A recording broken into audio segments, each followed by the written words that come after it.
Have you ever noticed that you and your partner can fight about something tiny, like whose turn it is to take out the trash? And by the end, you don't even care about the trash anymore. You just feel completely unheard. Welcome to Mind Decoded.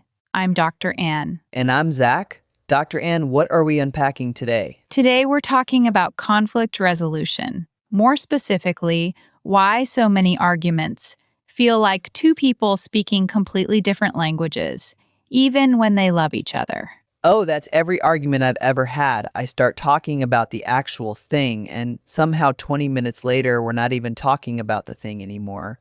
We're arguing about the fact that we're arguing. Exactly. And that's not because you're bad at communicating. There's a whole body of psychology behind this. A researcher named John Gottman spent decades studying couples in conflict. He found something that still blows my mind. Okay, I'm ready. What did he find? He found that the way a couple fights is often more important than what they fight about. But more surprisingly, there are four specific behaviors, he called them the four horsemen, that can be so corrosive in conflict that they actually predict whether a relationship will survive. 4 horsemen? Like the end of the world 4 horsemen? Exactly. The name is dramatic, but it's meant to signal how serious these patterns are. And here's the thing, all of us do at least one of them sometimes. It's not a personality problem, it's what human brains default to when conflict feels threatening. Okay, now I'm a little nervous. Are you about to tell me I do all 4? We'll get there, but first, let's understand why conflict gets so hard in the first place. Because the four horsemen don't just appear from nowhere. They show up when the conversation tips into what Gottman calls emotional flooding. Flooding. I like that image. Like the dam breaks? Yes. When an argument feels intense, your body interprets it as a threat. Heart rate goes up, stress hormones flood your system, and your brain shifts into a survival-focused mode.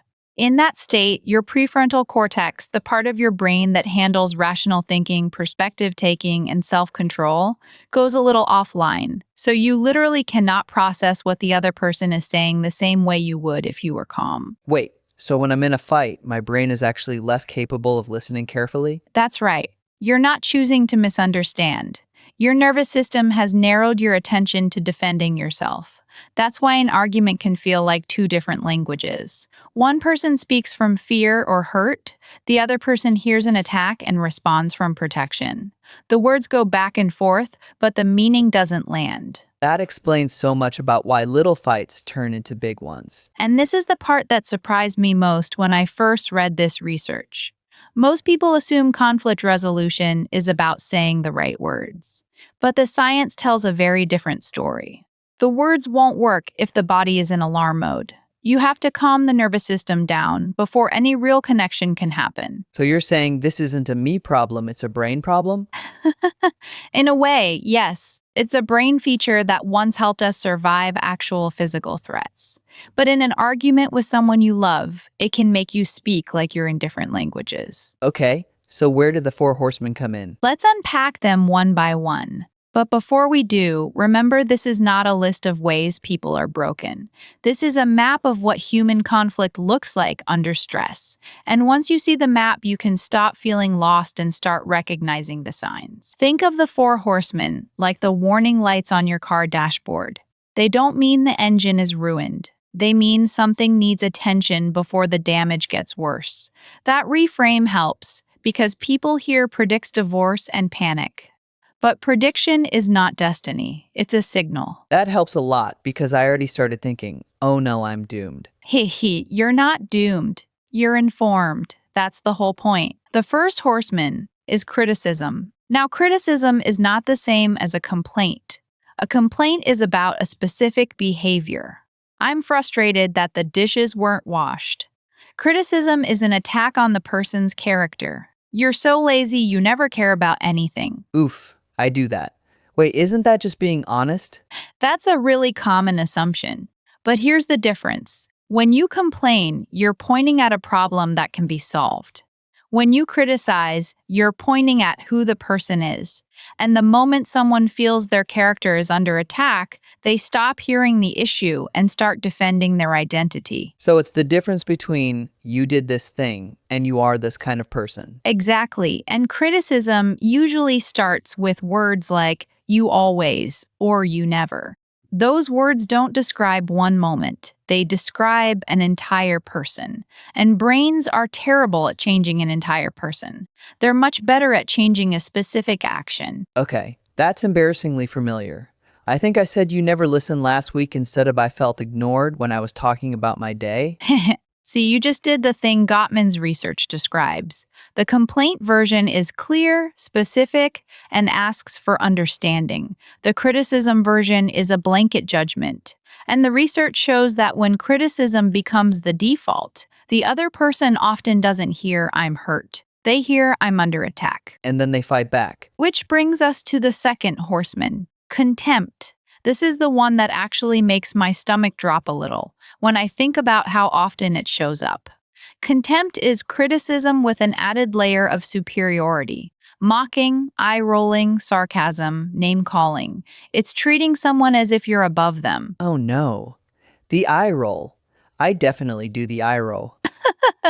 The eye roll is a classic contempt signal. And here's why it's so damaging. Of all four horsemen, contempt is the single strongest predictor of relationship breakdown in Gottman's research.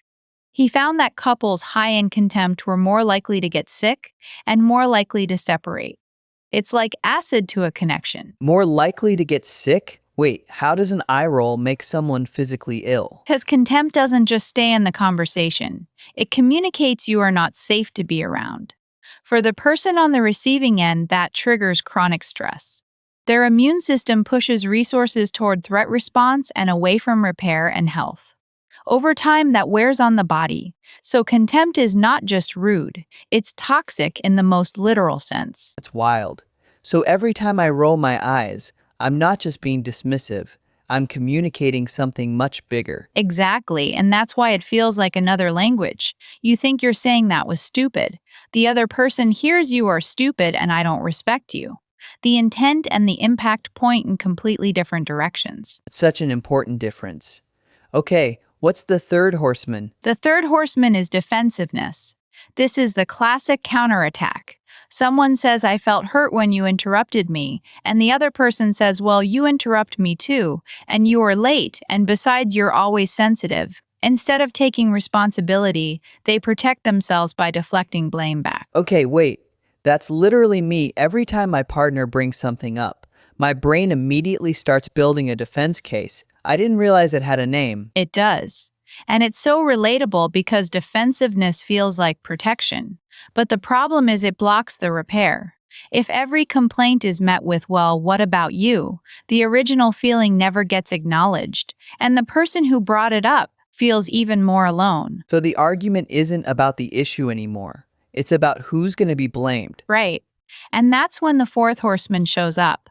Stonewalling. This is when one person completely withdraws, shuts down, stops responding, goes cold. It looks like "I just can't deal with this anymore."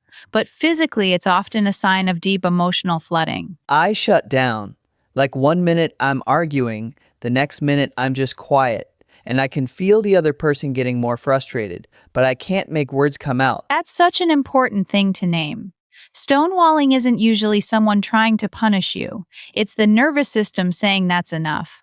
Heart rate has spiked, stress hormones are up, and the brain is now in freeze mode. The person has literally passed the point where they can stay engaged and regulated. So I'm not just being difficult. My body is actually checking out. Exactly. And here's the painful part.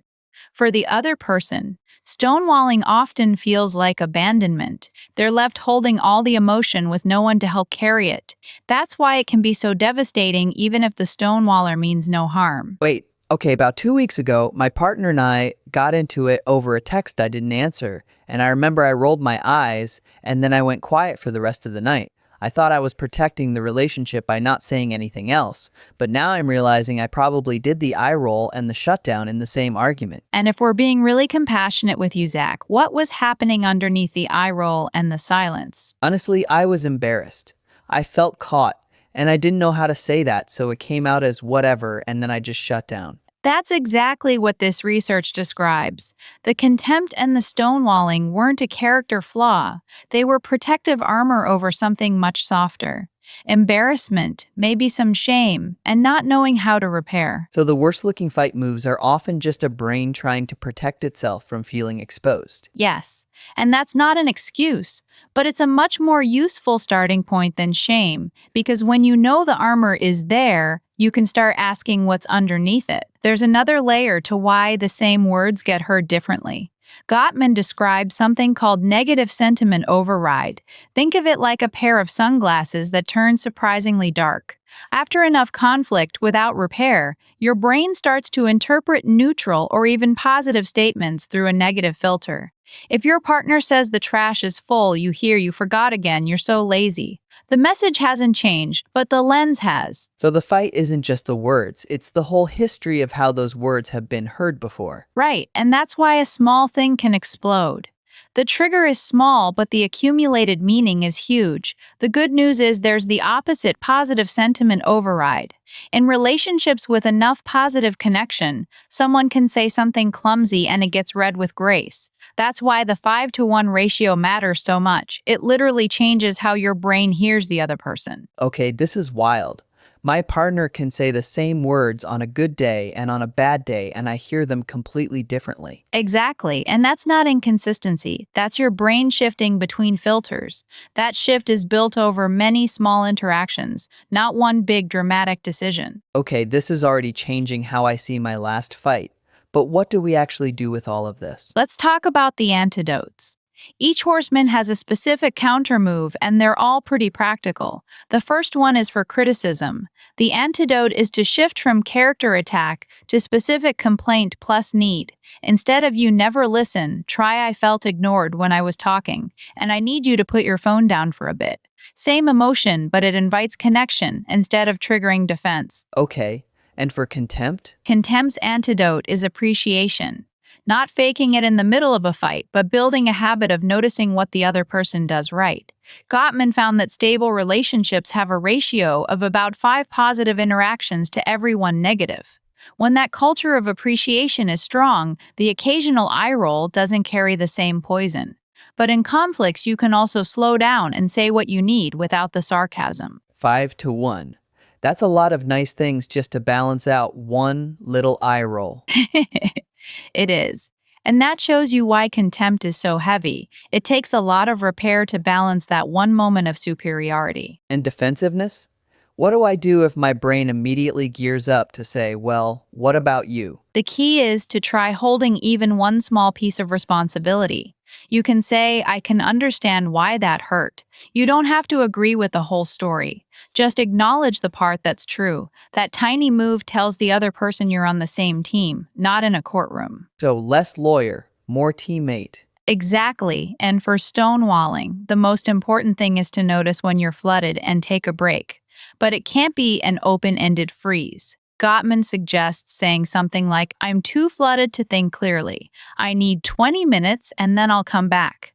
The key is the return. You're not abandoning, you're regulating so you can actually hear each other. That's so practical. Because usually my break is me just walking away and hoping the fight disappears. And that's the difference between regulation and avoidance.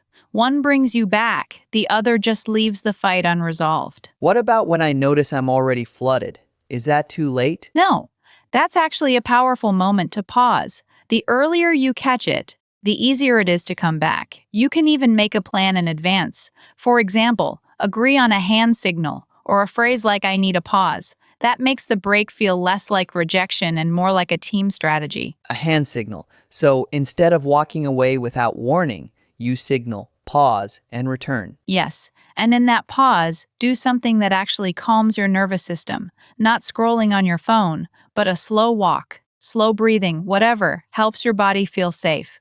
The goal is to come back with your thinking brain back online. So the whole map is really about noticing earlier, before you're both speaking different languages. Yes, and if you're finding this map useful, Make sure to subscribe because we decode one concept every single day.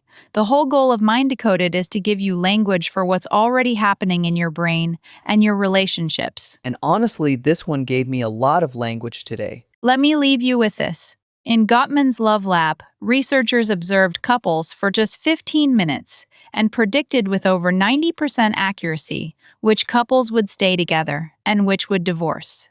The marker was rarely whether they had conflict, it was how they moved through it. So conflict is not the problem. The language we use inside it is. Exactly. And the most hopeful part is that language can be learned. Next time you feel a fight shift into two different languages, see if you can name which horseman just entered the room. Just noticing it is the first step. That's a great takeaway. Dr. Ann, thank you. Thanks for being here. We'll see you in the next episode.